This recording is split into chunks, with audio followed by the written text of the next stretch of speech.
Balik kulungan ng 8 sa 10 pumugang inmate sa Batangas Provincial Jail. 5 sa kanila na corner ng sumakay sa isang bus. Nakatutok si June Veneracion. Daga! Daga! Daga!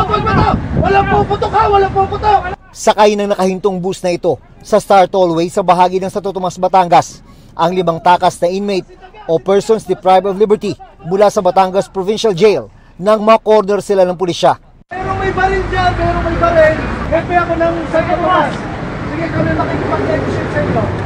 Mabuti na lang at walang hinostage, pero tensyonado pa rin ang pakikipagnegosasyon ng mga pulis para mapasuko ang mga sospek. Kosas! Prepare nyo! Kosas! Daga! Huwag natakbo! Daga! Oh, wala! Oh, sige, dito. Pusasan agad! Pagkatapos bumaba mula sa bintana ang isang sospek, ay sunod na ring sumuko ang 4 pa niyang kasama. Dumad!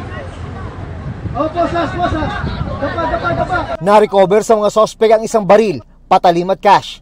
Natapos ang makapigil hiningang tagpo na walang nasawi o nasaktan sa mga sospek o iba pang sakay ng bus. Sa initial assessment namin, sir, sa kita namin doon sa mga preso, hindi naman po talaga sila lalaban. Wala pong hostage taking na nangyari at sila po ay nakumbinsi natin na sumuko ng peacefully. Ayon sa pulisya, malaking tulong ang drone para malaman ang lokasyon ng sinakyang bus ng 5 inmate matapos tumakas. Gayon din ang pagiging alerto at kalmado ng bus driver. Matapos tawagan ng kanyang inspektor na meron siyang sakay ng mga takas base sa impormasyong ibinigay ng PNP, ay pasimple niyang hininto sa isang toll gate ang bus at sinabihan ng kanyang konduktor na mag-CR. Tinigil ko nga po sa Santo Tomas dahil may kasunod daw po kami pulis. Pinaihi ko yung konduktor ko, wala akong umihi sa pasahero, pinapaihi ko ang pasahero para magtagal. Sabi ng mga sospek, tumakas sila dahil sa kalupitan ng isang prison guard na madalas daw silang pagtripan. Gwarda po na gusto mong taryo sa amin, pinahirapan po. Gusto kami pabugbog sa kapwa kulong namin. Hinihiling lang po namin na hindi na po sana kami mapabalik doon. Baka hindi na ho namin makita mga mahal namin sa buhay. Pagka ibinalik po kami doon.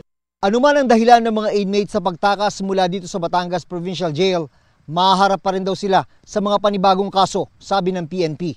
Meron din po silang karagdagang kaso sa violation ng bladed weapon and violation po ng ating 10591 or yung firearms law po. Bukod sa 5 inmate na nahuli sa pampasaherong bus sa Santo Tomas, 3 iba pang tumakas din ang nadakip sa bayan naman ng Ibaan. Ayon sa Calabarzon Police, patuloy ang paghahanap sa 2 iba pang nakatakas. June Veneracion, nakatutok, 24 oras.